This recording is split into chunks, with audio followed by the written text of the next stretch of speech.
शेवट तो भला माझा बहु गोड झाला. आलो निजाच्या माहेरा भेटी रखुमाईच्या वरा.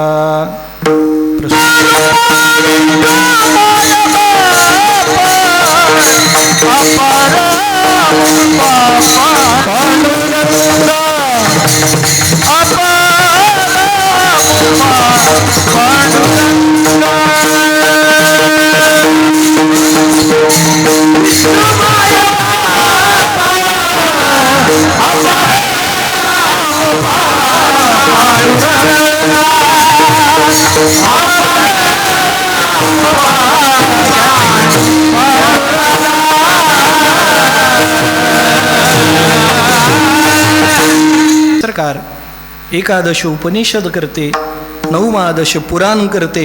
श्रीमंत श्री जगद्गुरु तुकोबराय यांचा हा 4 चरणांचा भंग असून प्राप्त भंगाद्वारा श्रीमंत श्री जगद्गुरु तुकोबराय आपल्या जन्मामध्ये, आपल्या या जीवनामध्ये केलेल्या साधनेचा परिपाक किंबहुना परिणाम स्पष्ट करतात. विठ्ठल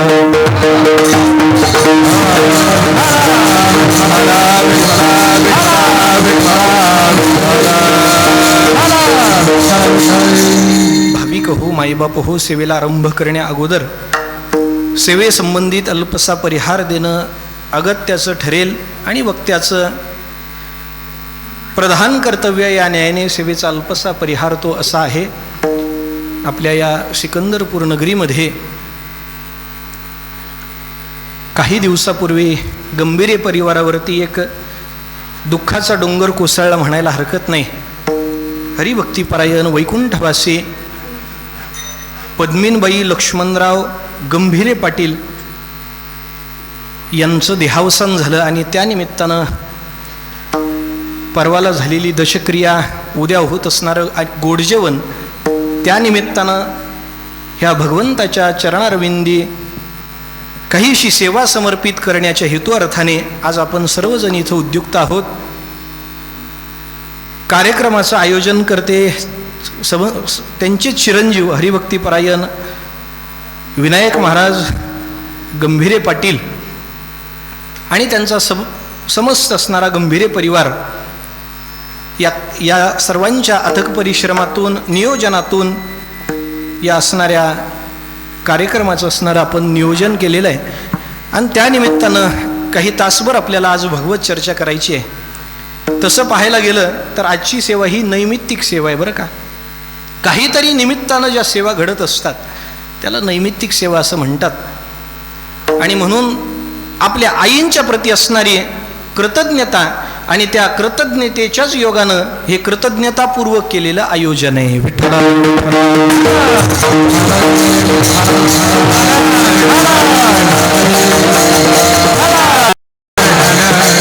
आणि तसं पाहायला गेलं तर मुलाचं कर्तव्यच असतं महाराज ते. नाहीतरी पुत्राची व्याख्याच आपल्याला पाहायला मिळते. किम नाम पुत्रः पूनाम नरकात त्रायते इति पुत्रः. पू नामक ज्या भागवतामध्ये असणारे 28 नरक सांगितलेले आहेत त्यातला एक घोर नरक म्हणजे पू नामक नरक आहे. त्या नरकातून तारण्याची जबाबदारी ज्याची असते त्याला पुत्र असं म्हणतात. पू नाम नरकात त्रायते इति पुत्रः. नाहीतर आणि जर असं सामर्थ्य त्या पुत्राच्या अंगी जर नसेल तर मग महाराज त्याला कुत्र म्हणावं असं आपल्याला संत मांद्याळी सांगतात. नाही तरी काय थोडी श्वान सुकरे बापुडी तुका म्हणे घोबडायसे जन्मसरीसे शुकराचे. नाहीतर काय या पृथ्वी तलावरती, या अवनी तलावरती पशुपक्षी काही कमी आहेत का? त्यांना आपलं असणारं कर्तव्य कळत नाही. किंबहुना मनुष्य त्यालाच म्हणावं ज्याला कर्तव्य करण्याची ज्याच्यामध्ये शक्ती आहे आणि युक्ती सुद्धा आहे. कर्तव्य हे मनुष्याच्या जीवनामधला मुख्य धर्म आहे महाराज. तसं पुत्राचं असणारं हे कर्तव्य ते आज बजावत असताना आपल्याला दिसत आहेत. तसं पाहायला गेलं तर मुळामध्ये ह्या सगळे जी काही गोडजेवण असेल, दशक्रिया विधी असतील, पुढं असणारं श्राद्ध असेल, तर्पणादी विधी असतील, पिंडदान असेल, या ज्या काही कर्मकांडांनी सांगितलेल्या गोष्टी आहेत त्या गोष्टी केल्याच पाहिजेत बरं महाराज. नाही केल्या तर काय होतात? नाही केलं तर महाराज मग नाशिकला जावं लागतं नारायण नागबळीसाठी. भगवंतानी गीतेमध्ये याचा ओहापोह केलेला आहे. पतंती पितरो हे श्याम लुप्तपिंडोदक क्रिया. जर तर्पण आदी विधी वगैरे जर नाही संपन्न केले, पिंडदान नाही पाडलं, तर मग मात्र काय होतं, तर जी काही जीवात्मा इथून गेलेला आहे त्या जीवात्म्याचं वरून पतन होतं आणि मग मात्र पतन झाल्यानंतर त्याची दुर्गती होते. महाराज, दुर्गती आपल्याला संत मांदियाळीने सांगावं. काय सांगतात, मुळात जर एखाद्या पुत्रानं त्याचं कर्तव्य जर चोखपणानं नाही पार पाडलं तर मग मात्र ते असणारे पितर कटकटून शाप देतात.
कटा त्यांची करीते पितर वंशी दुराचार पुत्र झाला. महाराज, त्या कुळामध्ये असणारा हा दुराचारी मुलगा जन्माला आलेला आहे. ह्या गोष्टी करत नाही. आई वडिलांप्रती असणारी कृतज्ञता अंतःकरणामध्ये बाळगत नाही. महाराज, या गंभीर परिवाराने एक कृतज्ञतापूर्वक हे केलेलं आयोजन आहे. आणि तसं हे आईंची असणारी सेवा आहे. महाराज, त्यांच्या मुळामध्ये कृतज्ञता हा जो काही भाव आहे, हा भाव व्यक्त करत असताना आई वडिलांचे उपकारच आपल्यावरती एवढे असतात की त्या उपकारातून आपल्याला उत्तीर्ण होता येत नाही. महाराज, उत्तीर्ण होता येत नाही. कारण ही असणारी जननी म्हणजे माता, जननी जन्मभूमीश्च स्वर्गादपि गरीयसी. महाराज, स्वर्गापेक्षा सुद्धा श्रेष्ठ स्थान असणारं जन्मभूमीला आहे आणि त्या जन्मदात्या मातेला आहे.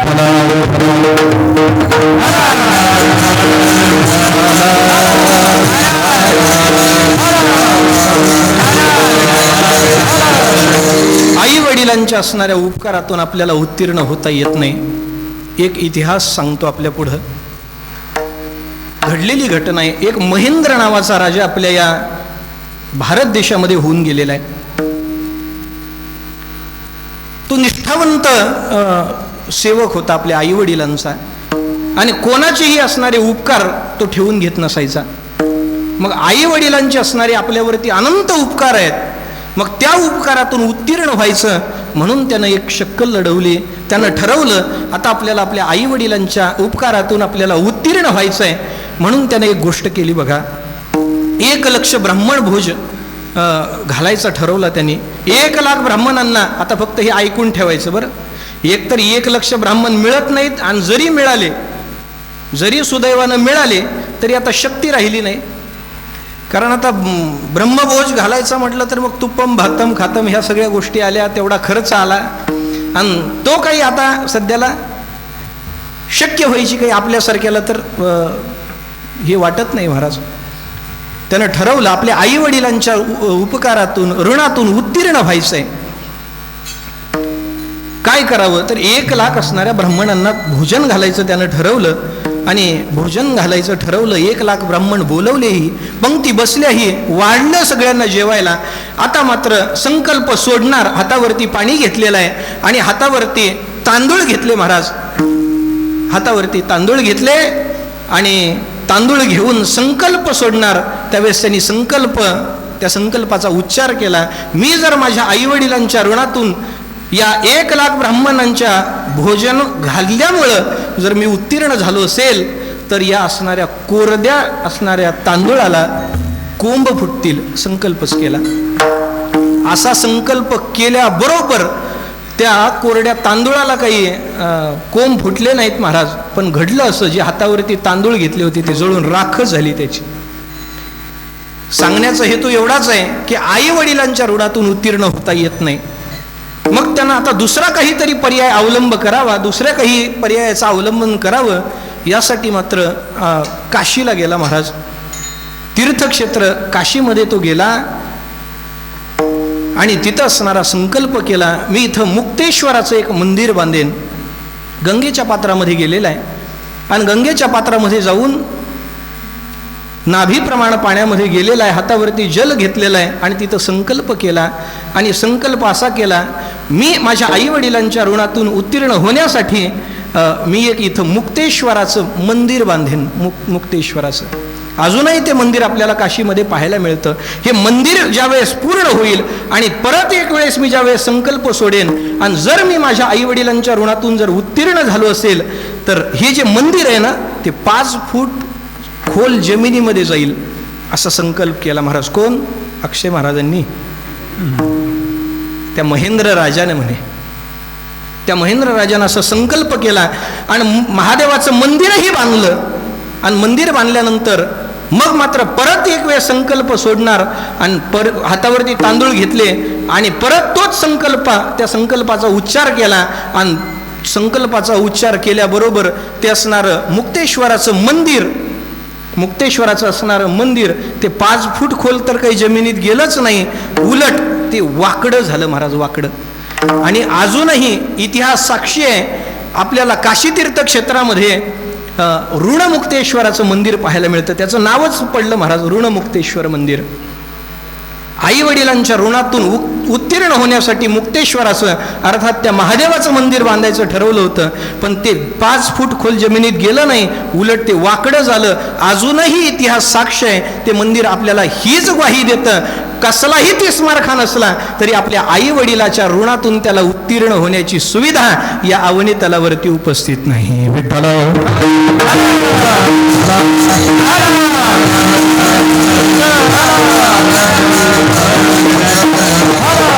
महाराज, आपल्यावरती 3 ऋण असतात. एक देव ऋण आहे, दुसरं संत ऋण आहे, ज्याला ऋषी ऋण असंही आपल्याला सांगता येतं. एक देव ऋण आहे, दुसरं ऋषी ऋण आहे आणि तिसरं मात्र पितृ ऋण आहे.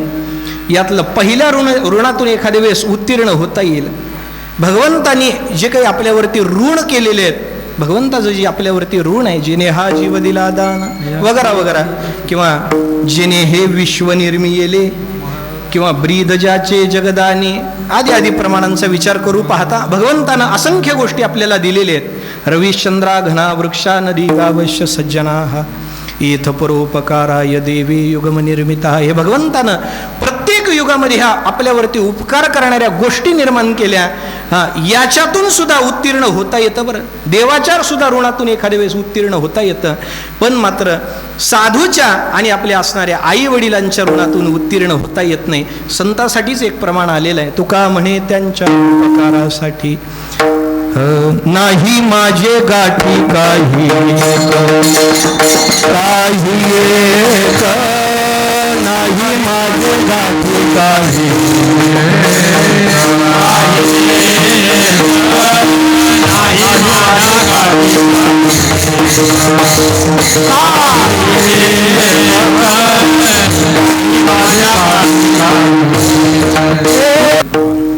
तुका म्हणे त्यांच्या उपकारासाठी नाही माझे गाठी काही एक. हे प्रमाण दोन्ही ठिकाणी आपल्याला लावता येतं बघा. एक म्हणजे संतांच्या सुद्धा आपल्याला उपकारातून उत्तीर्ण होण्यासाठी आपल्याजवळ काही नाही. साधू संतांनी सांगावं ठेविता हा पायी जीव थोडा, आणि आपल्या आई वडिलांच्या सुद्धा आपल्याला उपकारातून उत्तीर्ण होता येत नाही. पण तरी सुद्धा त्यांच्या ऋणात राहून आपली असणारी कृतज्ञता व्यक्त करण्याचा संकल्प जो या गंभीर परिवाराने केलेला आहे.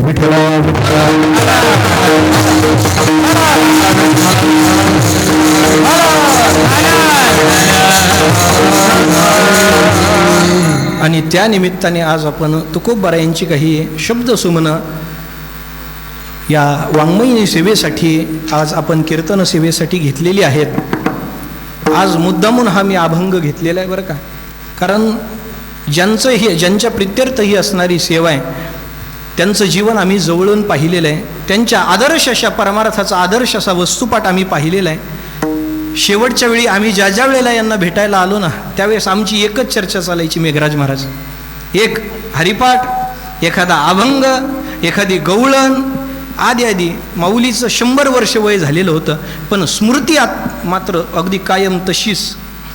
काहीही विचारा तुम्ही, जो काही त्यांचं जेवढं काही पाठांतर होतं त्या पाठांतरातला एकही अभंग विसरला नाही. आम्ही जाणून बुजून यायचो, थोडंसं टच करून बघायचं टेस्टर लावून. पण महाराज शेवटच्या वेळी मात्र बरं का गुरुजी, स्मृतिभ्रंश होत असतो. बुद्धिनाशात प्रणश्यते. पण या माऊलीचा स्मृतिभ्रंश झाला नाही. ज्ञानोबरायांनी चिंतन सांगावं महाराज. ऐसी दशा येईल पुढे, तै मन होईल वेडे, तव चिंतोने ठेवरोकडे आत्मज्ञान. मन वेडं होतं, आठवत नाही, स्मृतीचा भ्रंश होतं. पण या माऊलीनं नित्य परमार्थाचाच गुणानुवाद आमच्यासोबत करावा. आणि वयही 100 त्या ठिकाणी उलटलेली होती. आमचे आदरणीय माधवदादा गंभीरे यांनी यांचा शताब्दी उत्सव सुद्धा आपल्या या गावामध्ये संपन्न केलेला आहे. आणि खऱ्या अर्थानं त्यांचा शेवट चांगला झाला बरं का. पारमार्थिक अवस्था ज्या व्यक्तीला प्राप्त आहे असे हरिभक्तीपरायण गुरुवर्य आमचे पंजोबा अप्पाराव दादा शिंदे यांच्या संस्कारामध्येही वाढलेलं जीवन ते तेवढंच पारमार्थिक आहे. म्हणून शेवटही गोड झाला. म्हणून या अभंगाची आज इथं असणारी नियुक्ती.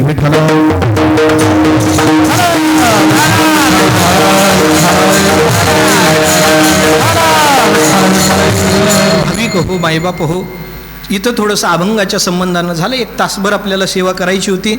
अगदी बरोबर 1.25 तासामध्ये उर्वरित अभंगाचा असणारा आज आपल्याला विचार करायचा आहे. अभंग आहे तो तुकोबारायांच्या साधनेचा जो काही उच्चांक तुकोबारायांनी गाठलेला आहे आणि ती जी अवस्था प्राप्त झालेली आहे, तुकोबारायांचा जो शेवट गोड झाला म्हणतात ना तुकोबाराय, त्या गोष्टीला फार महत्त्व असतं महाराज. कारण इथं वैकल्पिक चिंतन आपल्याला करता येणं शक्य आहे. 4 विकल्प आहेत बघा. पहिलं जीवन असं आहे, काहींच्या जीवनाची सुरुवात चांगली होते पण शेवट वाईट होतो. दुसरं जीवन असं आहे, काहींच्या जीवनाची सुरुवात वाईट होते पण शेवट चांगला होतो. काहींच्या जीवनाची सुरुवातही वाईट होते, शेवटही वाईट होतो. आणि 4था वर्ग असा आहे, काहींच्या जीवनाची सुरुवातही चांगली होते आणि शेवटही चांगला होतो.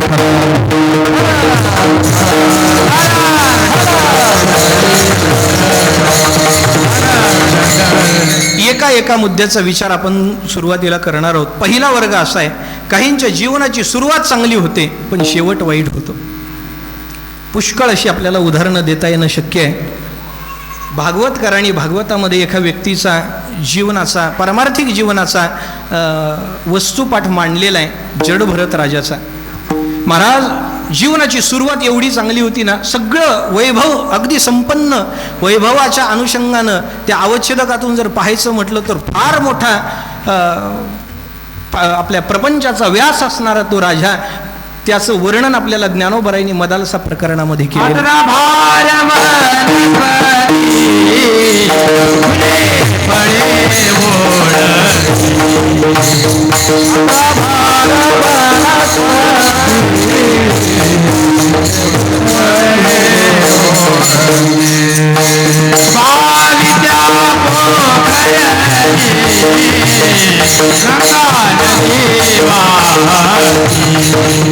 भरताच्या राज्यामध्ये हा जो राजर्षी भरत होता ना, या राजर्षी भरताच्या राज्यामध्ये महाराज 18 भार वनस्पती होते. 18 भार.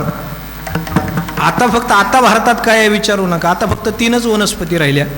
एक गाजर गवत, दुसरं काँग्रेस आणि तिसरं मात्र येड्या बाबळी. विठ्ठल विठ्ठल.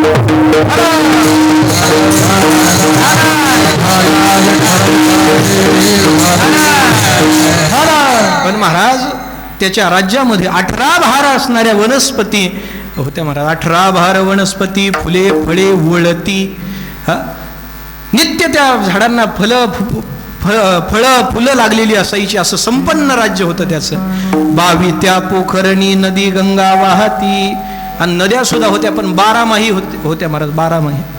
12 महिने त्या नद्यांना पाणी असायचं. आता महाराज, होय काकाश्री, मामाश्री, विषय असा आहे, आता आपल्याला भर पावसाळ्यात टँकर मागवावा लागतो. विठ्ठला विठ्ठला.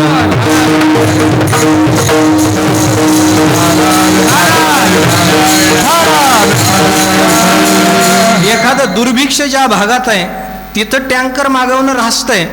अहो पण भर पावसाळ्यामध्ये लातूरला रेल्वेनं पाणी इथपर्यंत. पण त्याचं राज्य असणारं संपन्न आहे महाराज. 22 पोखरणी नदी गंगा वाहती. ज्या घरी कुलस्त्रिया, ज्याच्या घरी कुलस्त्रिया आहेत महाराज, तुमच्या आमच्या बायकासारख्या नव्हत्या, देखता मुंबई चलता कलकत्ता, अगदी सुलक्षणा सुंदर लावण्यवती असणाऱ्या त्या स्त्रिया त्याच्या राज्यामध्ये होत्या. आणि एवढं संपन्न असणारं राज्य त्यानं भगवंतासाठी त्यागलं महाराज. देवासाठी घेऊन जोग अवघा भोग त्यजियला. आणि ज्याला भगवंताची प्राप्ती करायची आहे ना, त्याच्या जीवनामध्ये त्याग केल्याशिवाय देव भेटत नाही. जेने सर्वस्वासी त्यजावे तेने हरीसी जिंकावे. अर्थ चाड प्राण जीवे देह त्याग. महाराज त्याग ज्याच्या जीवनामध्ये त्याला देव भेटतो. सगळं त्यागलं महाराज, क्षणार्धात त्यागलं आणि वनात गेला. आणि वनात जाऊन साधना करायला लागला. सर्व संग परित्याग करून सुद्धा वनात गेला. पण एके दिवशी घटना असं घडली, भागवतामध्ये आलेलं वर्णन आहे. गंडकी नावाची नदी आहे, गंगा नदीचीच ती एक उपनदी आहे. छोटंसं पात्र आहे त्या गंडकी नदीचं. आणि त्या गंडकी नावाच्या नदीमध्ये तो स्नान संध्या उरकण्यासाठी गेलेला आहे. आणि गेल्यानंतर विषय असा झाला, गेल्यावर तिथं विषय असा झाला महाराज, तो स्नान करत होता आणि त्याने एक दृश्य पाहिलं. तो ज्या ठिकाणी स्नान करत होता तिथून काही अंतरावरती एक हरिण, गर्भवती असणारी हरिणी पाणी पित होती. आणि पाणी प्यायला आलेली ती हरिणी त्यानं पाहिली. आणि ते सगळं चित्र पाहत असताना झालं असं, तिथं एक वाघ आलेला आणि त्या वाघानं डरकाळी मारली महाराज. आणि डरकाळी मारली ती त्या हरिणीने ऐकली. आणि हरिणीने ऐकल्यानंतर असं झालं की महाराज एकतर अगोदरच तो भित्रा प्राणी आहे, ससा हरिण हे सगळे भित्रे प्राणी असतात. आणि असा असणारा तो भित्र हरिण महाराज भयाच्या आकांतानं एक अलीकडच्या तटाकावरून पलीकडच्या तटाकावर उडी मारण्यासाठी प्रवृत्त झालं. आणि भयभीत होऊन जीवाच्या आकांतानं ते हरिण असणारं, गर्भवती असणारी हरिणी आईलं तडावरून पहिलं तडावरती उडी मारत होती. आणि त्या क्षणाला झालं असं, तिच्या पोटामध्ये जो असणारा गर्भ होता तो तिथंच गळाला महाराज, तो गर्भ. आणि गर्भ गळाला आणि ती हरिण भिवून तशीच पळून गेली. आणि ते हरणाचं असणारं पाडस त्यांनी पाहिलं. ते राजर्षी भरत तिथं जवळ गेले. आणि राजर्षी भरतांनी तिथं जवळ जाऊन त्या पाडसाला उचललं, त्याला साफ वगैरे केलं. आणि मग मात्र त्यांना फार दया आली त्या हरणाची.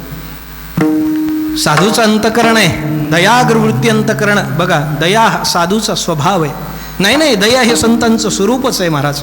दया आली त्या हरणाची आणि त्यानं ते हरिण सांभाळायला घेतलं. आणि तो राजर्षी भरत त्या हरणाला घेतला आणि आपल्या कुटियामध्ये गेला. आणि मग मात्र साधनेला बसण्याच्या अगोदर त्याची सगळी व्यवस्था करायचा, त्याला सुंदर सुंदर कुरण कापून आणायचा, खाऊ घालायचा, पाण्याची व्यवस्था करायचा, त्याची चांगल्या पद्धतीने शुश्रूषा करायचा. आणि हे सगळं करून झाल्यानंतर मग साधनेला बसायचा. मग ते छोटंसं असणारं हरणाचं पाडस इकडं तिकडं बागडत फिरायचं. आणि झालं असं, एके दिवशी ते आता हरिण मोठं होत गेलं बघा, त्याचं नावच ठेवलं होतं त्यांनी राजा.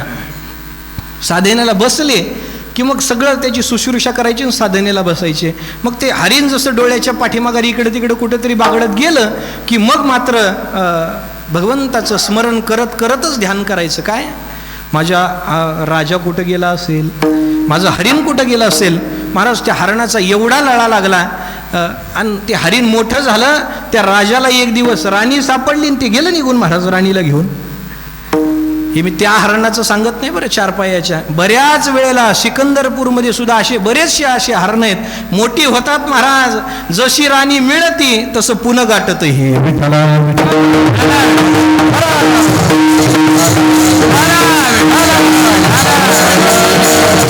हरिण निघून गेलेलं आहे. आणि निघून गेलं आणि मग मात्र त्यांना लळा लागलेला आहे. आता हरणाचं कसं होईल, हरणाचं कसं होईल. यांचा अंतकाळ जवळ आलेला होता. आणि अंतकाळाच्या वेळेला एक गोष्ट, मरणाचं कसं होईल हे विसरले आणि हरणाचं कसं होईल हा ध्यास लागला. त्याचा परिणाम असा झाला, एक शास्त्राचा नियमच आहे, अंतिमती सागते, शेवटच्या वेळेला जी अंतःकरणामध्ये वासना निर्माण होते त्या योगानं पुढचा जन्म मिळत असतो. त्याचा परिणाम असा झाला, त्या राजर्षी भरताला पुढे हरणाच्या गर्भात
महाराज.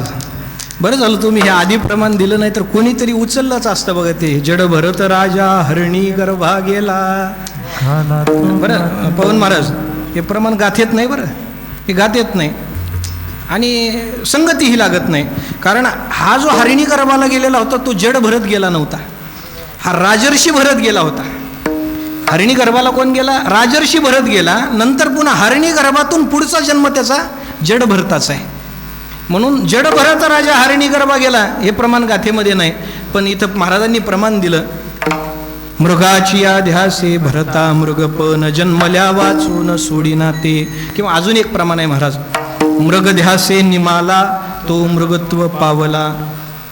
किंवा पठाडे महाराज एक प्रमाण सांगायचे बघा, वासनेचा संग होयंत काळी तपोत्तरी तपोबळी जन्मधरी. हा तपोबळी म्हणजे असणारा राजर्षी भरत.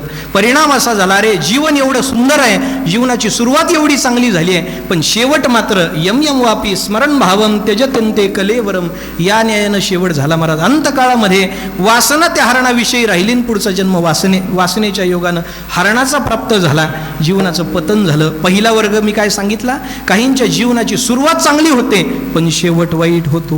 ह्याच्यामध्ये अजून एक आपल्याला उदाहरण देता येईल बघा. आपल्याला सगळ्यांना संत रोहिदास महाराज माहिती आहेत. महाराज चर्मकाराच्या कुळामध्ये जन्माला आलेले संत रोहिदास महाराज. आणि रोहिदास महाराजांच्या अगोदरच्या जन्मातली एक कथा आहे. रोहिदास महाराजांचा अगोदरचा जन्म म्हणजे दशग्रंथी ब्राह्मण आहे, सुज्ञ अशा ब्राह्मण कुळामध्ये असणारा जन्म आहे. आणि संबंध आयुष्याचा वेज त्यांनी अगोदरच्या जन्मामध्ये ब्रह्मकर्म करण्यामध्ये घालवला. आणि मग असा असणारा ब्राह्मण कुळामध्ये असणारे अगोदरच्या जन्मीचे हे असणारे रोहिदास महाराज. विषय असा झाला की त्यांच्या एका शिष्यानं त्यांना कुरुमचा जोडा आणून दिला होता बघा. कुरुमचा जोडा, आता ह्या जुन्या लोकांना माहिती आहे हे सगळं, बाबांना वगैरे. कुरुमचा जोडा कातड्याचा असणारा ते बूट असतो, तो बूट चावायचा. बूट चावणे म्हणजे काय आपल्याला सगळ्यांना माहिती आता ते. म्हणून ते मऊ पडावं ते चपलाचं असणारं कातडं, बुटाचं असणारं कातडं, म्हणून त्याला आपण तेल लावून ठेवायचो जेणेकरून ते मऊ पडेल.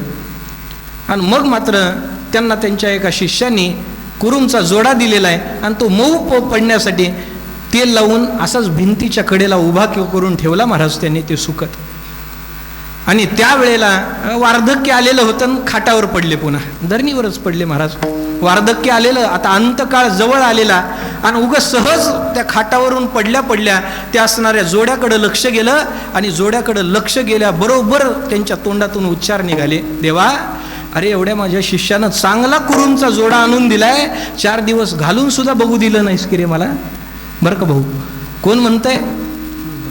हा, अगोदरच्या जन्मीचे रोहिदास महाराज म्हणायला लागलेत, गुरुजी भगवंतानं एवढा सुंदर माझ्या शिष्यानं जोडा आणून दिलाय, पण भगवंतानं 4 दिवस घालू सुद्धा दिलं नाही असं म्हणायला आणि त्यांची प्राणज्योत मालवायला गाठ जमली महाराज. झालं काय? परिणाम असा आहे, त्या कातड्याच्या असणाऱ्या जोड्यावर लक्ष गेलं. म्हणून संत रोहिदास महाराजांना अगोदरच्या ब्राह्मण कुळातल्या पुढचा जन्म चांभाराच्या कुळामध्ये पूर्ण ते चर्मकाराचं काम करण्यासाठी व्यतीत करावा लागला. ही वासनेचा परिणाम आहे. जीवनाची सुरुवात ब्रह्मकर्म करण्यापासून झालेली आहे, पण शेवट वाईट झाला. ऐका, पहिला वर्ग संपला. काहींच्या जीवनाची सुरुवात चांगली होते पण शेवट वाईट होतो. दुसरा वर्ग असा आहे, काहींच्या जीवनाची सुरुवातही वाईट होते आणि शेवटही वाईट होतो महाराज. त्यात तुम्ही आम्ही आहोत. तुमच्या आमच्या जीवनाची सुरुवातही वाईट आहे आणि शेवटही वाईट आहे. सुरुवात कशी वाईट आहे महाराज? तुमच्या आमच्या जीवनाची सुरुवात गर्भवासापासून होत असते. आणि आता मला खरं सांगा बरं, गर्भवास सुखाचा आहे का हो? या गर्भवासाचं वर्णन आपण नेहमी करत राहतो. हा गर्भवास कसा आहे? नाकी तोंडी कृमिकिडे, गर्भवासीचे दुःख गाडे, कवना पुढे सांगावे. आणि असं असणारं गर्भवासाचं दुःख आहे. पण तरी सुद्धा त्या गर्भवासाच्या दुःखाला तुम्ही आम्ही जुमानत नाही महाराज. कोण ऐसा दम आहे याची पोटी, त्याचं काहीच वाटत नाही आपल्याला. पण एवढा असणाऱ्या गर्भ, बघा आता हे उन्हाळ्याचे दिवस आहेत, कीर्तन चालू आहे. जर कीर्तनामध्ये धगायला लागलं तर गरम होतंय म्हणून आपण काय लावतो? फॅन लावतो. आईच्या गर्भामध्ये अशी काही व्यवस्था आहे का? AC, कूलर, फॅन असं काही विषय? महाराज उकडून निघावं लागतं, ते आतमध्ये असणाऱ्या जीवाला उकडून निघावं लागतं. आम्ही असं ऐकलं, आकटीमध्ये भाजलं जाणारं कणीस आणि आईच्या गर्भामध्ये तो उकडणारा जीव सारखाच आहे म्हणे.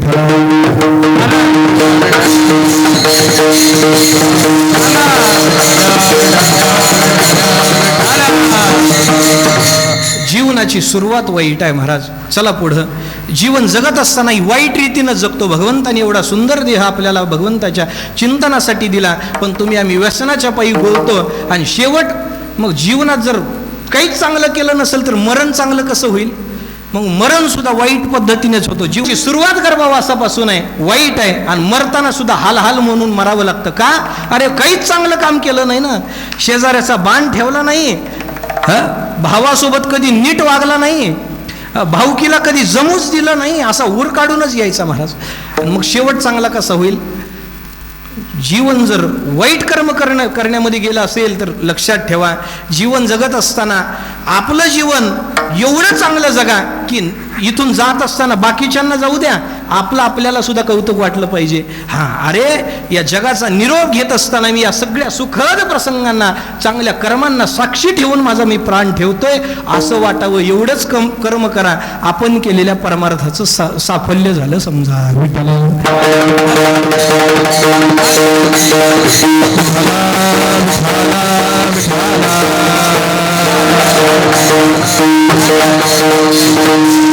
महाराज, दुसरा वर्ग झाला, जीवनाची सुरुवातही वाईट आहे, शेवटही वाईट आहे. तिसरा वर्ग असा आहे, काहींच्या जीवनाची सुरुवात वाईट होते पण शेवट चांगला होतो. त्याच्यामध्ये महाराज वेश्यागणिकेचं उदाहरण आहे बघा. ज्ञानोबरायांनी तिचं वर्णन केलेलं आहे. कसं झालं महाराज?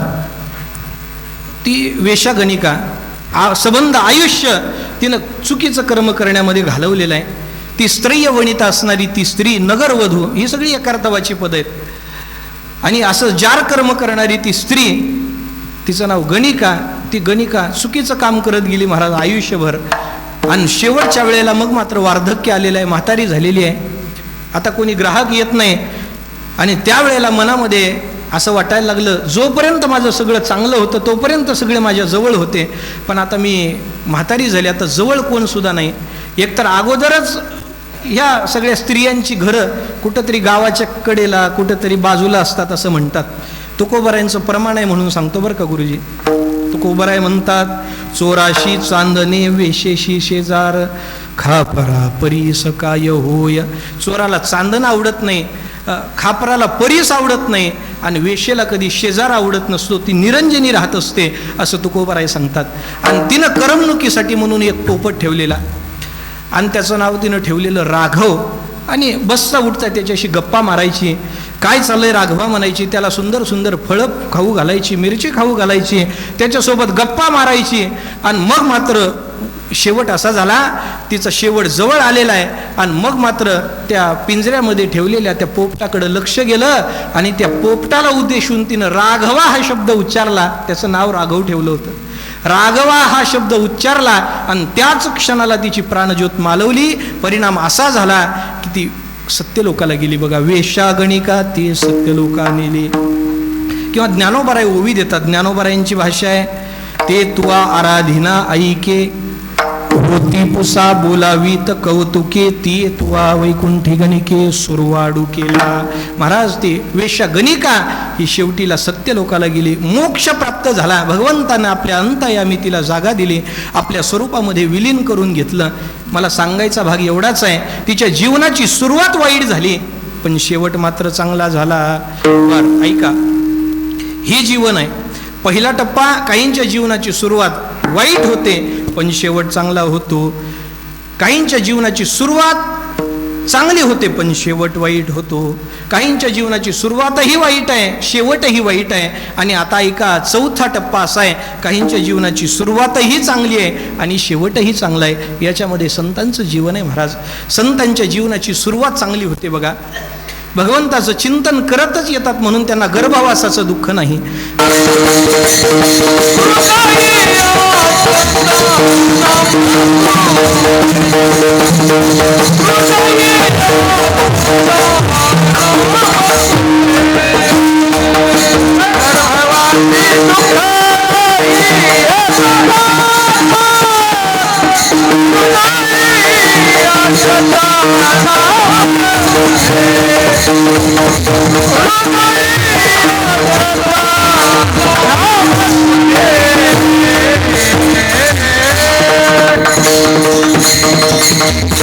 महाराज, साधू संताला गर्भवास नसतो. गर्भवासी दुःख नाही येता जाता, हृदयी असता नाम तुझे. भगवंताचं नित्य चिंतन करतच ते येत असतात म्हणून त्यांना गर्भवासाचं दुःख नाही.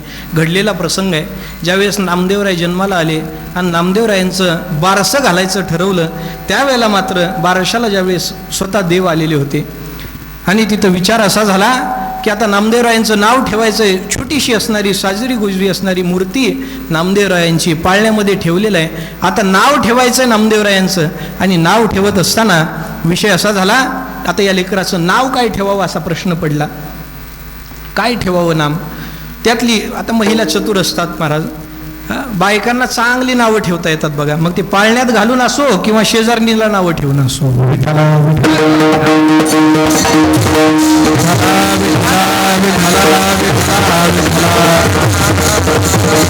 एक महिला जवळ आली, पाळण्यामध्ये असणारा ती नामदेवरायांची छोटीशी बालमूर्ती आहे, तिच्याकडं पाहायला लागली आणि ती सगळ्या बायकांना सांगायला लागली, अगं म्हणे बघा तर हे पाळण्यामधलं बाळ काहीतरी बोलतंय, काहीतरी पुटपुटतंय, काय म्हणतंय. म्हणून तिनं आपले कान असणारे त्या पाळण्याच्या दिशेने संप्रेषित केले आणि त्या लेकराच्या असणाऱ्या मुखाजवळ आपले कान देऊन ती ऐकायला लागली.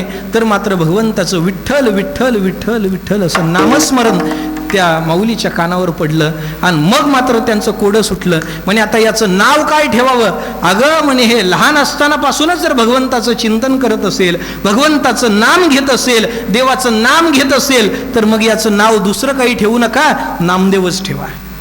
म्हणून त्यांचं नाव नामदेव ठेवलं महाराज. हे सांगितलं आम्ही का प्रसंग? कारण भगवंताचं चिंतन हे जन्माला आल्यापासून करत येत राहतात. म्हणून संसार सिंधू नाही विष्णुदासा, गर्भवास कैसा नेनती ते. म्हणून गर्भवासाचं दुःख नाही, नामचिंतनाने जीवनाची सुरुवात आहे. म्हणून जीवनाची सुरुवातही चांगली आहे. आणि शेवट कसा आहे हो, अहो साधू संतांचं जीवन बघा ना, शेवट सुद्धा चांगलाच आहे. का चांगला आहे? कारण भगवंत त्याला घ्यायला येतो, म्हणून देव घ्यायला आला. महाराज देव घ्यायला आला. काळी विठो आमासी पावला कुडी सहित झाला गुप्त तुका. भगवान पांडुरंग परमात्मा त्यांना घ्यायला आला. सांगण्याचा भक्का आहे. तुका म्हणे आता येतील न्यावया अंगी आपुलिया माय बाप. साक्षात देव त्यांना घ्यायला आला. म्हणून तुकोबर आहे म्हणतात, बाबा माझ्या जीवनामध्ये माझा शेवट गोड झाला.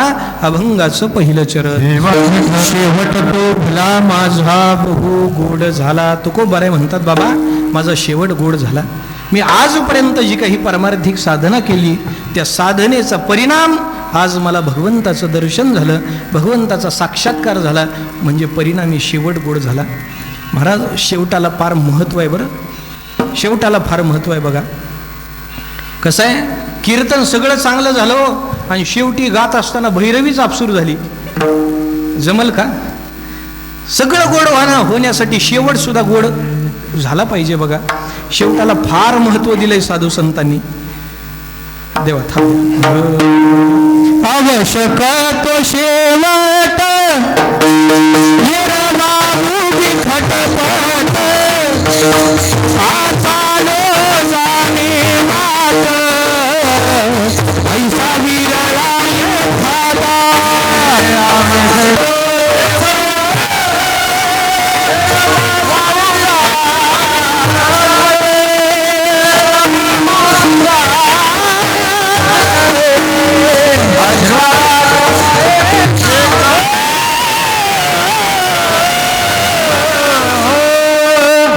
परमार्थामध्ये शेवटाला फार किंमत आहे. बरं शेवटला फार किंमत आहे. म्हणून आवश्यक तो शेवट ये रवाउगी खटपट. म्हणून संत जीवन असं आहे, त्यांच्या जीवनामध्ये थोडंसं आधीमध्ये थोडंसं झालेलं दिसतं आपल्याला संत जीवनात, पण शेवट बघा संतांचा कसा आहे, शेवट गोड आहे. महाराज ज्ञानोबारायांचा शेवट कसा झाला, साक्षात पांडुरंग परमात्मा ज्ञानोबारायांना जर समाधी द्यायला येत असतील तर शेवट गोड झाला म्हणावं लागेल. तुकोबरायांचं ज्यावेळेस सदेह वैकुंठगमन झालं आणि वैकुंठगमन होत असताना जर स्वतः अंगानं जर पांडुरंग परमात्मा घ्यायला येत असेल तर याला शेवट गोड झाला म्हणावं लागेल. नामदेवराय ज्यावेळेस समाधी घ्यायची होती भगवंताच्या चरणाजवळ त्यावेळेस सगळ्या नामदेवरायांच्या 14 जणांनी हे नामदेवरायांसहित असणाऱ्या 14 जणांनी भगवंताच्या चरणारविंदी आपली समाधी घेतली आणि त्यावेळेस देव उपस्थित राहिले. यालाही शेवट गोड झाला म्हणावं लागेल. आता उगाच सहज आठवतंय म्हणून सांगतो बरं का. आणि आपण ज्यांच्या प्रित्यर्थ आज ही सेवा करत आहोत त्यांच्याच मुखातून ऐकलेलं मी आज आपल्या पुढं थोडंसं सांगणार आहे. आमचे पंजोबा हरिभक्तीपरायण वैकुंठवासी अप्पाराव दादा शिंदे, दादासाहेबांचे निष्ठावंत वारकरी महाराज, त्यांच्या जीवनातला प्रसंग आहे. त्यांचा शेवट कसा झाला हे आम्ही पद्मीन अक्कांच्याच आत्यांच्याच असणाऱ्या मुखातून हा प्रसंग ऐकलेला आहे. ते या प्रसंगाच्या साक्षी आहेत. म्हणे बापूराव महाराज झालं असं होतं. आता कसं आहे, हे आपल्या घरामधलं एखादं हे वर्णन सांगणं म्हणजे आता ते आत्मस्तुती केल्यासारखं आहे. पण आज त्या माऊलींच्या मुखातून ऐकलेलं चिंतन आणि एका साधूचा जर जीवन आपल्याला सांगायचं असेल तर वावगं काय त्यात, म्हणून थोडासा सांगण्याचा प्रयत्न करतो.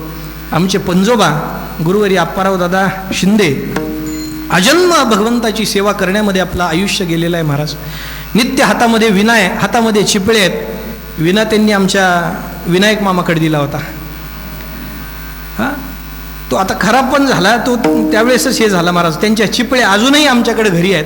त्यांच्या जपाची माळ अजूनही आज आमच्याकडे आहे. महाराज आपल्या परभणीच्या ज्ञानोबा दादांनी एक फोटो काढला होता त्यांचा. जपाची माळ ती अशी होती, माळ काही बदलली नाही, पण ती जप करून करून माळ एवढी बारीक झाली की ती माळ अजूनही आमच्या घरामध्ये आज आम्हाला पाहायला मिळते. म्हणजे त्या माळेनं जप किती केला असावा याचा अंदाज येतो, अजूनही अंदाज येतो. महाराज हे सांगतो का मी, त्यांचं सबंध आयुष्य हे भगवंताची सेवा करण्यामध्ये गेलं.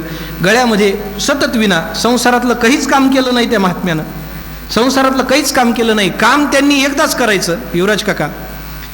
काम एकदाच करायचं. कधी? ज्यावेळेस पंढरपूरचे ज्यावेळेस वारकरी वारीला जायला निघायचे आणि त्यांचा मुक्काम उमरग्यामध्ये पडायचा, त्यावेळेस मग मात्र शिधा सामुग्री गोळा करण्यासाठी आणि लाकडं वगैरे फोडण्यासाठी स्वयंपाकाला तेवढंच काम करायचं. बाकी आयुष्यात कामच केलं नाही. त्यांचं एकच काम, गळ्यामध्ये विण्यातल्या तारा छेडायच्या आणि हातामध्ये चिपळ्यानं भजन करायचं, नाचून भजन करायचं. रोजचा हाच धंदा त्यांचा. अख्खा संबंध आयुष्य परमार्थाचा वेच करण्यामध्ये गेलेला आहे. आणि शेवटला मात्र असं झालं, असं गाववाले सांगतात बरं. एका शुद्ध एकादशीला त्यांना हनुमंतरायाचा साक्षात्कार झाला म्हणे आणि हनुमंतरायांसोबत काहीतरी बोलणं झालं असं लोक सांगतात गावातले. आणि नंतर मग मात्र डोळ्यात आसवांच्या धारा आहेत. ते पारावरती बसायचे, दर्शन झालं की पारावरती बसायचे आणि मग मात्र थोडं भजन करत करत मग घराकडे यायचे. पण त्या दिवशीचं चित्र काही बदललं. त्यांच्या डोळ्यामध्ये अश्रूंच्या धारा आहेत. तिथं काही बसले नाहीत आणि तसेच चालत भजन करत करत करत घर गाठलं त्यांनी. आणि सोपान काका म्हणून त्यांची मेहुणे ते तिथंच असायचे. त्यांना बोलवून घेतलं आणि घडलेला प्रसंग सांगितला. म्हणे आज आम्हाला बोलावून आलंय म्हणे. आमच्याकडं फक्त पुढच्या एकादशीपर्यंतचा पौंष वद्य एकादशी एवढाच कालावधी दादा साहेबांच्या चिंतनासाठी, पांडुरंगाच्या चिंतनासाठी आम्हाला मिळालेला आहे. आता पुढच्या एकादशीला आम्हाला देह ठेवायचा आहे असं त्यांनी त्या दिवशी सांगितलं. आणि पुढं असणारा वद्य एकादशी आली महाराज. पौंशातली वद्य पक्षातली एकादशी आली आणि एकादशीला गुरुवर्य दादासाहेबांची विनेकरी बोरीला कुंभार म्हणून होते आणि त्या कुंभारांकडं बोलावणं पाठवलं. आमच्याकडं मिरकले गुरुजी म्हणून होते गुरुजी. अजूनही ते आहेत. आता वय थकलं त्यांचं, फार वय झालं. आता ऐकायला वगैरे येत नाहीत. पण ज्यावेळेस त्यांना ऐकायला वगैरे यायचं त्यावेळेस हा प्रसंग आम्ही जाऊन त्यांना विचारला होता, हे खरं आहे का? त्यावेळेस त्यांनी सांगितलं, जसं आम्हाला लोक गावातली सांगतात, घरची लोक जसं सांगतात तसाच प्रसंग आम्हाला गुरुजींनी सांगितला. गुरुजींना पाठवलं होतं म्हणे बोरीला. जा म्हणे, आमच्या मालकांचे विनेकरी कुंभार आहेत, आज त्यांना बोलवून आणा. आज आम्हाला जायचं आहे म्हणे. आज आम्हाला निरोप द्यायचा या जगाला आणि भगवंताचं चिंतन करत करत आम्हाला आज देह ठेवायचा आहे. जा तुम्ही बोलवून त्यांना पाठवून द्या. मग मिरकली गुरुजींनी जाऊन निरोप दिला त्यांच्याकडं आणि निरोप दिला. आणि मग निरोप दिल्यानंतर मिरकली गुरुजींनी निरोप दिल्यावर ते विनेकरी आले आणि मग मात्र संध्याकाळचं भजन सुरू झालं. हे खाटावर पडलेले आहेत, अंगामध्ये सगळे गलित गात्र झालेले आहेत, सगळं अंगामध्ये कसलाच त्राण उरलेला नाही. ते खाटावरती पडून आहेत आणि पडलेल्या अवस्थेमध्येच ते भजन करायला लागलेले आहेत. खाली भजन मांडलेलं आहे आणि मग मात्र एकादशीचं भजन चालू आहे. त्या चालू भजनामध्ये त्यांनी विठ्ठलाचं नामस्मरण करत करत भगवंताचे शब्द ऐकत ऐकत कानावरती त्यांनी देह ठेवला. याला म्हणावं शेवट तो भला माझा बहुगोड झाला. काय खोट आहे का दादा मामा? खरं आहे ना ही गोष्ट? आता तुमचे आजोबा आहेत ते, त्यामुळं सांगण्याचा भाग फक्त एवढाच आहे. महाराज त्या व्यक्तीनं संबंध आयुष्य आपलं परमार्थामध्ये घातलंय म्हणून शेवटला भगवंताचं स्मरण झालं आणि देह ठेवला. याला म्हणतात शेवट तो भला माझा बहुगोड झाला. तुकोबाराय म्हणतात असाच माझा शेवट गोड झाला. पण तुकोबाराय तुमच्या जीवनामध्ये पूर्वराग निर्माण झाला परमार्थ करत असताना, नंतर भगवंताचं मिलन झालं, विरह झाला आणि नंतर पुनर्मिलनाची अवस्था प्राप्त झाली आणि भगवत स्वरूप त्याला तुम्ही प्राप्त झालात. मग मात्र भगवत साक्षात्कार तुम्हाला झाला असं जे तुम्ही सांगता आणि तुमचा शेवट गोड झाला म्हणता, ते नेमकं कशावरून गोड झाला? तर तुकोबाराय म्हणतात मी माझ्या निजाच्या माहेरला आलो म्हणून आलो निजाच्या माहेरा, आलो निजाच्या माहेरा. आलो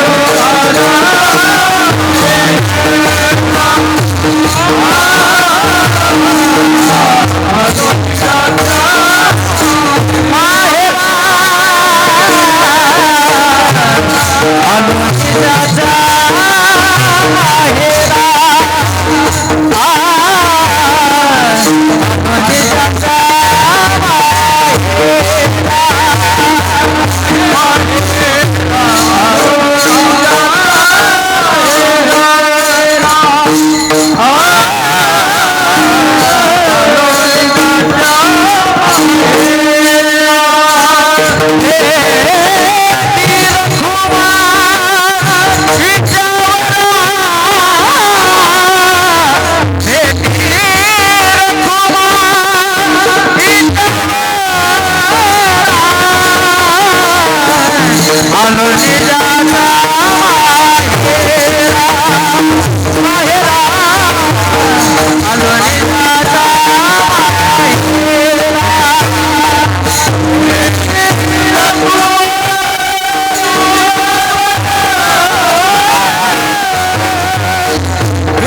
भेटी रखुमाईचा भेटी रखुमाईचा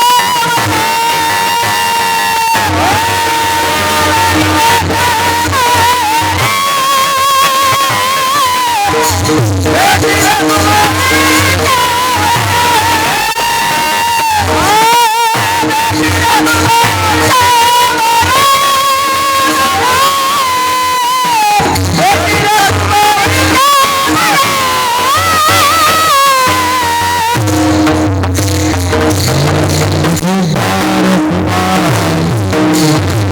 काय म्हणतात, माझा शेवट गोड झाला कशावरून, तर मी माझं असणारं निजाचं असणारं स्वरूप म्हणजे तो माझा पांडुरंग परमात्मा. तुका म्हणे निज रूपडे हे तत्वबीज. आपलं निज स्वरूप म्हणजे तो साक्षात पांडुरंग परमात्मा आहे. त्या पांडुरंग परमात्म्यापासूनच आपण विभक्त झालो. त्याला घेऊन या छंद माझे माझे वगैरे चिंतन आहे. आणि मग मात्र परत हा परमार्थाचा अट्टहास केला आणि अट्टहासांती विषय असा झाला, मरण माझे मरोणी गेले मज केले अमर, किंवा मरणायलीच कडे जे मज मिळून गेले पुढे ते मरणे आणि केकडे जातील केवे. या न्यायानं भगवान पांडुरंग परमात्म्याने आपल्या अभ्यंतरामध्ये त्यानं संग दिला. अर्थात आम्हाला आमच्या माहेराला जाऊन आम्ही पोहोचलो. सह्य झाला तरी संग म्हणून आलो निजाच्या माहेरा, भेटी रखुमाईच्या वरा. पण तुकोबार आहे, नेमकं निजाच्या माहेराला आलो असं म्हणता आणि तुम्ही सांगायला शिल्लक आहेत, हे तुम्ही शब्दात व्यक्तही करता आहात, पण नेमका अजून काही बदल झाला का? तर तुकोबाराय म्हणतात, माझ्या जीवनामध्ये जे काही पाठीमागं दुःख होतं त्या संबंध दुःखाचा परिहार झाला. अभंगाचं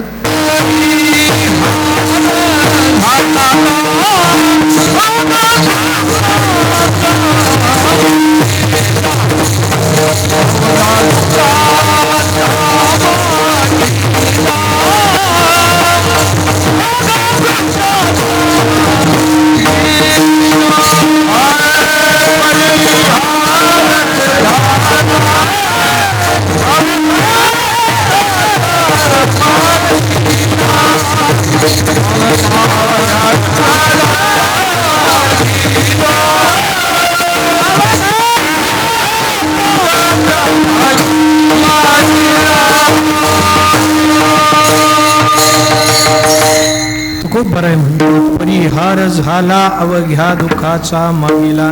त्याचा परिणाम असा झाला, माझ्या जीवनामध्ये जे काही अगोदरचं मी दुःख सहन केलं होतं ते दुःख संपलं. पर्यायानं परिहार झाला. या परिहार शब्दाचे दोन अर्थ आपल्याला करता येतील. एक म्हणजे दुःख मुळासकट संपलं, म्हणजे दुःखच राहिलं नाही आमच्या जीवनामध्ये. सुखाचे शेजारी पहुडईन तुका म्हणे मग नये वृत्तीवरी, सुखाचे शेजारी पहुडईन. आता आम्ही सुखरूप झालो, आम्ही आता सुखाच्या शेजेवरती आता आम्ही त्या ठिकाणी पहुडलेलो आहे, अशी तुकोबारायांची भाषा आहे. म्हणजे तुकोबारायांना सुख प्राप्त झालं आणि सुख प्राप्त झालं दुःख गेलं. अनिष्ट असणाऱ्या दुःखाची निवृत्ती झाली आणि इष्ट असणाऱ्या सुखाची प्राप्ती झाली. तुकोबाराय नेमकं तुमच्या जीवनामध्ये कोणतं दुःख होतं तर अनंत दुःख सांगता येतील. हे जन्म मरणाचं असणारं जे दुःख आहे हे सुद्धा संपलं. जन्माला आल्यानंतर हे जे काही कर्तव्य कर्म केल्यानंतर फलस्वरूपानं प्राप्त होणारं जे दुःख आहे ते दुःखही संपलं. आणि असं दुःख संपलं म्हणून आम्ही आता सुख स्वरूपाला प्राप्त झालो. परिहार झाला अवघ्या दुःखाचा मागेला. जी पाठीमागं दुःख होतं क्षणभरी आम्ही सोसिलो वाईट, साधले भेट अवीट निज सुख. हे असणारं अवीट असणारं निजसुख आम्ही साधलं म्हणजे आमच्या जीवनामध्ये दुःख निघून गेलं आणि आमच्या पाठीमागच्या संबंध असणाऱ्या दुःखाचा परिहार झाला. थडिये पावता तो वावन, मागे पाहता ती ठाव, असंही एक तुकोबारायांचं प्रमाण आहे. या न्यायानं आमच्या जीवनातलं दुःख संपलं, सुखस्वरूप अवस्थेला प्राप्त झालो. आणि सुखस्वरूप अवस्थेला प्राप्त झालो, पर्यायानं भगवत स्वरूपता प्राप्त झाली. आणि भगवत स्वरूपता प्राप्त झाल्यामुळं भगवंत हा कुठल्याच अभावाने युक्त नसतो. भगवंताजवळ कुठलाच अभाव नाही, कुठलीच उणीव नाही. आणि म्हणून आम्ही भगवत स्वरूप झाल्यामुळं आमच्याही ठिकाणी कुठलीच वाणी राहिली नाही. ती आता वाणी असणारी, उणीव असणारी धनी घेऊ गेली. अभंगाचं शेवटचं तुका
तुकोबाराय म्हणतात माझी असणारी वाणी. आता इथं वाणी शब्दाचे 2 अर्थ करता येतात बघा. एका मिनिटात एवढा या चरणाचा अर्थ सांगतो आणि सेवा थांबवतो. इथं वाणी तुकोबाराय म्हणतात. या वाणी शब्दाचा अर्थ काय? तर वाणी म्हणजे उणीव, हा पहिला अर्थ आहे. आणि दुसरा अर्थ वाणी म्हणजे वाचा. इथं ज्ञानोत्तर भक्ती लक्षणेचा जर विचार केला तर या वाणी शब्दाचा अर्थ वाचा लागतो. भगवत स्वरूपता प्राप्त झाल्यानंतर सुद्धा आमची असणारी वाचा, आमची असणारी वाणी ही धनी घेण्यासाठी अर्थात भगवंताचं चिंतन करण्यामध्ये रत राहिली, हा ज्ञानोत्तर भक्ती लक्षणेच्या अनुषंगानं एक अर्थ. आणि दुसरा वेदांताच्या माध्यमातून वेदांताची जर प्रक्रियात्मक थोडंसं चिंतन करायचं म्हटलं तर वाणी या शब्दाचा अर्थ अभाव असा होतो, उणीव असा होतो. मग कोणती उणीव तुमची निघून गेली? तर मग प्राक, प्रध्वंस, अन्योन्य आणि अत्यंता. म्हणजे प्राक अभावही गेला, प्रध्वंस अभावही गेला, अन्योन्य अभावही गेला आणि अत्यंताही अभाव गेला. अशा ही 4ही अभावांचं असणारं निर्मूलन झालं आणि हे आमच्या ठिकाणी अभाव राहिले नाहीत. आणि थोडक्यामध्ये आम्ही पूर्ण स्वरूपाला प्राप्त झालो. जसा भगवान पांडुरंग परमात्मा पूर्ण आहे, श्रुती मौलीनं सांगावं, पूर्णमदं पूर्णमिदं पूर्णात् पूर्णमुदच्यते पूर्णस्य पूर्णमादाय पूर्णमेवावशिष्यते. जसं भगवान पांडुरंग परमात्म्याचं स्वरूप जसं पूर्ण आहे, अगदी आमच्यातले सुद्धा अभाव गेल्यामुळं आम्ही सुद्धा पूर्ण अवस्थेला प्राप्त झालो. म्हणून तुका म्हणे वाणी आणि गेली आता घेऊन आलो निजाच्या माहेरा भेटी रखुमाईच्या वरा. झालेली ही कीर्तन सेवा, ज्यांच्या प्रित्यर्थ ही सेवा आहे, हरिभक्तीपरायण वैकुंठवासी पद्मीनबाई लक्ष्मणराव गंभीरे पाटील यांच्याही चरणारविंदी ही सेवा समर्पित करू. आपलं ग्रामदैवत असणारे हनुमंतराय, समोर असणारे आपले अखिल कोट ब्रह्मांड नायक पांडुरंग परमात्मा आणि विदर्भ देश नंदिनी श्री पंढरीनाथ प्राणवल्लभा रुक्मिणी आईसाहेब, ज्ञानोबराय, तुकोबराय आदी करून सकल संतांच्या चरणारविंदी ही झालेली सेवा समर्पित करतो. सर्व उपस्थित भाविक वृंद, आता कोणाचं काही नाव घेत नाही, कारण माझ्या ज्ञानोबराय तुकोबरायांच्याच नावामध्ये सगळ्यांच्या नावाची अंतर्भूतता आहे. म्हणून पुनश्च एक वेळ सर्वांना वंदन करतो. झालेली ही कीर्तन सेवा श्रोत्यांसहित तुम्हा सर्व दिग्गज ईश्वरनिष्ठांच्या चरणारविंदी ही सेवा समर्पित करतो आणि इथंच वाणीला पूर्णविराम देतो. किंबहुना तुमचे केले धर्मकीर्तन हे सिद्धी नेले, येत माझे जीवरले पायिकपण असो मंत्रहीन क्रिया. नकाचर्या विचारू सेवे माझी जमा धरा, कृपा करा शेवटी बोलिलो ते आता. काही जाणता नेनता क्षमा करावे अन्याय, पांडुरंगे माझे माय. ज्ञानेश्वर ज्ञानराज